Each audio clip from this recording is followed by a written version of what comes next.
today we're going to talk about the war on Christmas. Yes, you heard me right, the war on Christmas, as several Christians led by Josh Fuckerstein, who even cares what his name is, right? He just wants notoriety and he's got enough of it. He doesn't need it from my tiny little channel. Now this group with their little leader now are all up in arms over Starbucks and this red cup. So if you know anything about Starbucks, or if you've been anywhere on the internet this entire week, you will know that every November they release a red cup in honor of the Christmas holiday season. Along with a red cup, they release some holiday flavored coffees and some packaged coffees that you could buy Christmas themed, and tumblers that are all holiday themed that you can buy from their locations. Can you believe there are even countdown websites to when the red cup comes out? Can you believe that? Kind of like the McRib thing, right? Anyhow, it's kind of like a little cult following the red cup is, right? And speaking of cults, this guy got all up in arms because he walked into his Starbucks and he ordered his venti whatever coffee for $6, and they gave him a red cup. And most of us feel warm and fuzzy inside because the red cup symbolizes Christmas time is coming and it's holiday time and everybody's hustle and bustle and warm and fuzzy. But no, not this douchebag. Nope, he got mad. He got mad because when he walked into the store, the cup wasn't adorned with, get this, holiday pictures. See, in previous years, they may put a snowflake on the cup, or they may put a reindeer, or some Christmas tree, or snowman. Now, they never put any type of religious symbols on their cups. They never put any type of crosses, or baby Jesuses, or three wise men, or anything except for maybe the pagan goddess. But nobody really wants to talk about the pagan goddess in the front, right? We want to talk about the red cup not being fucking Christmas, right, Christians? You forget you're drinking out of a cup with a pagan goddess on it every single time you drink out of your Starbucks. I'm just saying. So this Josh guy goes on the internet, just so mad, makes a YouTube video that Starbucks has waged a war on Christmas, that they are taking Christmas out of his coffee. Such a big problem, right? He goes so far as to encourage people to act heinous like he did and asinine when he went into there. See, he thought he tricked Starbucks. Now this is, I would say, a 45-year-old man, I'm just guessing, walking around playing tricks like a 10-year-old child on Starbucks. So he goes in and watch, he's gonna pull a fast one on them. Are you ready, guys? He tells them when they ask his name in the store, he tells them his name is Merry Christmas. Because that way, these Starbucks employees are forced to call out and say Merry Christmas. He encouraged all of his fellow Christians to do the same. He didn't encourage boycott. He encouraged them actually to go spend money. Funny enough, really weird. Encouraged them to go spend money and do the same thing as he did, so that the baristas were forced to yell Merry Christmas in their stores. Now I want to talk real quick about how Christians like to say they're oppressed. You know, we're taking Christ out of Christmas by taking a snowflake off of a cup. We're denying marriage rights even though it's legal in the country to get married. We think we are above the law because we are Christians.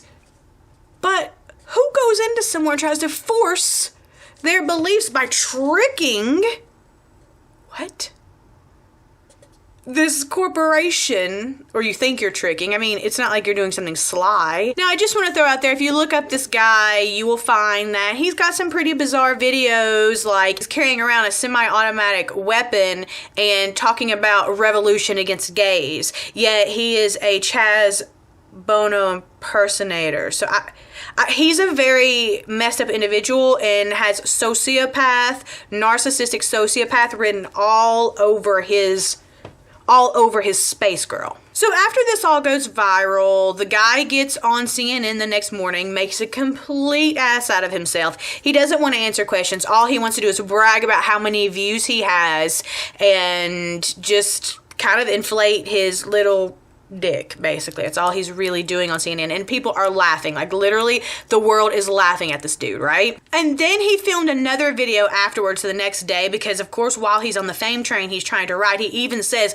well, since I'm getting so many views, I figured I'd go ahead and do this and share this. And in that one, he's bashing his fellow Christians. He's bashing his fellow Christians for going to Starbucks. So in the first video, he is asking them to go there and do the little trick Merry Christmas scheme. And then now he's mad because they're going, or because they don't have a problem with it like he does. Now he's mad and he's telling them to drink their abortion coffee because Starbucks stands behind Planned Parenthood. Like, what kind of wacko is this? And then he took it down later. Somebody, I guess, advised him to take it down. And then, just like Mike Huckabee fucking up his presidential whatever, not that, like, I care about Mike Huckabee, but him jumping on the Kim Davis bandwagon because, you know, it was hot at the moment. He fucked himself. And now Donald Trump is jumping on the Starbucks bandwagon saying, well, maybe we should all boycott Starbucks for not putting Christian symbols on coffee cups. Like, who the fuck? What? This doesn't even make sense. You guys, we have some of the highest ratings of fucking homelessness and poverty and kids that don't even have fucking parents in orphanages or foster homes that are actually in some cases being abused, and we have animals that are tortured, and we have fucking people sold into sex slavery here in America, and we are worried about a red fucking cup. Are you fucking serious? Are you fucking serious right now? Do you know that if these Christians, there are so many fucking churches in America, that if these Christians were to house two homeless people each, instead of paying these huge salaries to the pastor, instead of fucking driving these big luxury cars. I mean, I'm from Southern Baptist churches. I'm telling you, I saw it all, girl. I saw it all. So instead of doing all that, if you would house two homeless people, each church in America house two homeless people, homelessness gone. But we're talking about your fucking snowflakes not being on a fucking cup? Who the fuck are you? Pathetic. That's what you are. You're fucking pathetic. I mean, how hard is it just to not go? How hard is it? I mean, I know it's hard. Trust me. I boycotted Starbucks for my own reasons for a year, okay? I get it. And it's hard because that shit is like addicting, and it's whatever. You can say it's not for you or whatever it is, but I'm telling you, there is no better cup of coffee than Starbucks. I get it. But if you don't like it, there are other alternatives. Fuck, Dunkin' Donuts just released their special cup for the holidays, and it says joy on it surrounded by a little wreath. So there's your fucking holiday decorations. Or even better yet, if you were creative, if you had a creative mind, I don't have a pen here with me, I have a makeup brush, go figure. But if you had a creative mind, I look at it as like a source of creativity. You can even see people on Instagram, they go and they design their cups. They take a black Sharpie or a green Sharpie and just decorate it. Fucking decorate it how you want. Look at it as a blank canvas to interpret however you want. Why do you want to force us to interpret Christmas your way? In your way? But if we want to interpret our way, it's wrong. This is a blank fucking canvas. Red, green, and white. Aren't those typical Christmas colors? Not for Hanukkah or not for Kwanzaa. So I mean, do we have those groups of people up in arms because the cup is green, red, and white, which is typical Christian holiday colors? Like, where does it end? When, like, you're not even making sense. Oh, but let me guess why. Because Christians claim Christmas, right? Christians say that Christmas is their holiday.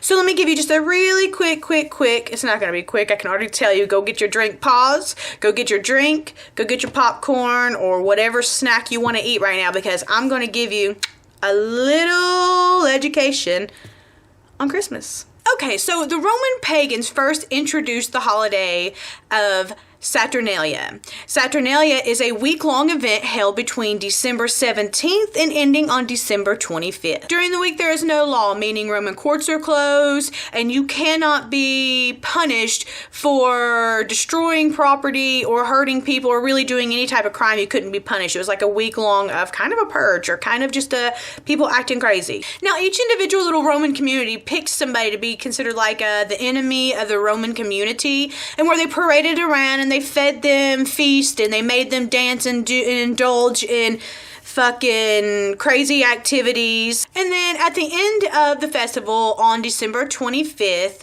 believing that they would like cast out darkness and bad because they used those enemy of the communities or whatever, when they used them to do all of these gluttonous, we'll say, or devious things, they thought that they were removing darkness by brutally murdering these people that represented their community. Their customs at this time included getting super drunk publicly. They were really involved with rape and sexual deviancy. They would go around caroling naked. So that's where the caroling comes from, by the way, guys, is during Saturnalia, they would go around caroling naked, but the Christians took it as going door to door, spreading Christmas joy and cheer, but that's not how it really started. And they would also eat human-shaped cookies or biscuits. They call them biscuits, but we call them gingerbread men. So they would partake in eating human-shaped cookies, biscuits, whatever, during the festival. Okay, now early Christians really lacked the interest or knowledge in when Christ was really born. Several different monks and scholars throughout time have tried to really pinpoint when Jesus' birth was. It has actually never been labeled as 1225, guys. Jesus' actual birth, I mean, the myth of it, we don't have any proof of anything, but the myth, by going back and reading, these guys go back and they read like in the Bible when they think things happened. And of course, in church, they tell you that the way the time frames work in the Bible don't work how they work now. They say it was different because, the world was made in 7 days, and it's not really 7 days and all of that stuff. But they're basically, there isn't, the way they go through is they try, or the way they work, from what I can understand, is the way they would try to figure out the dates is they would go in and find different passages and try to kind of put puzzle pieces together to really find out between the solstices and different things when Christ was actually born. The 3 days that are typically associated, if you go back and you actually look, is March 28th, September 11th, and November 18th. Those are actually the dates that are written that they have guesstimated that was actually the time of Christ's birth. Now, the reason I'm telling you that is because a little later on in 4th century CE, the Christians decided to take on the Saturnalia tradition because they wanted to basically convert the pagans. They figured if they took that on and told the pagans they could still celebrate it, they would convert them to their religion. Now, whether you want to call that they're trying to save their souls, as Christians will try to tell you, or whether they're just trying to get the masses into their cults, either way, that's what happened. That's right there, guys, right there is how Christianity has anything to do with Saturnalia and or Christmas, as we're going to get to. Now, they did succeed in converting several of them by, like I said, promising to allow them to still celebrate, but there was nothing Christian about Saturnalia. Actually, it was a pretty dark, a pretty kind of probably not very Christian-like tradition, to be honest. So because there was nothing Christian about it, they just named 1225, the last day of the celebration, Jesus' birthday, because as I said, in early times, nobody really knew when the birthday was. It was predicted those other 3 days, nobody really knew, but they figured in order to validate celebrating Saturnalia, they would make the last day Christ's birthday, which then became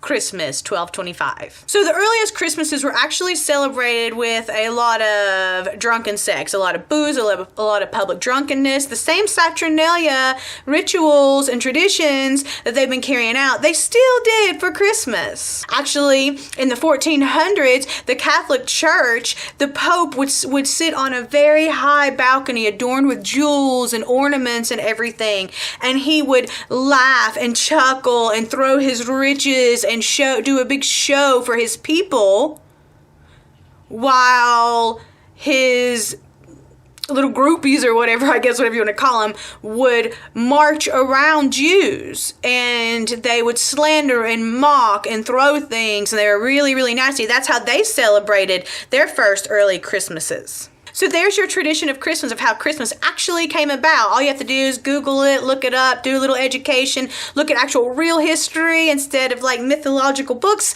and you will find that to be true. Now, real quick before we go, I just want to give you a couple little traditions and where they came from, just so that we're real clear on this whole Christmas event.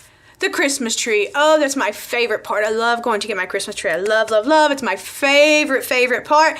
Now, the Christmas tree has always been a pagan thing. They have always worshipped trees in the forest, pagans have, and they would actually bring them in and decorate them to worship them inside the house during their Saturnalia events. And then later, the Christian community would take it on and adorn their churches with a Christmas tree for decoration. And then we have mistletoe, you know, the mistletoe you kiss under the mistletoe. Yeah, so that actually comes from Druids, and Druids used the mistletoe to poison their sacrificial victims during Saturnalia. So then the Christian community took up the whole kissing thing to license sexual acts in conjunction with the whole Druid rituals during Saturnalia. And then our favorite, presents.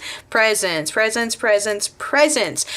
came from, in Rome, the emperors would actually make a list of people they despised, like the most despised people in their communities, and those people were to buy gifts and bring different gifts and tithings and rewards to the emperor's kingdom. So that's how the gifts started, actually. And then, of course, we have the Saint Nick tradition afterwards, which you could read about that more. I'm not going to give you a whole Saint Nick lesson as well, but I wanted you Christians to really know where Christmas comes from, because since you're making such a big deal saying that Starbucks is taking Christmas away from the Christians, I just wanted to remind you that Christmas wasn't the Christians to begin with. So that's all I have for you today, guys. As always, thank you so much for watching. Please like, share, comment, subscribe if you haven't already. And until next time, be nice to each other, because remember, nobody likes a fucking asshole. Mwah.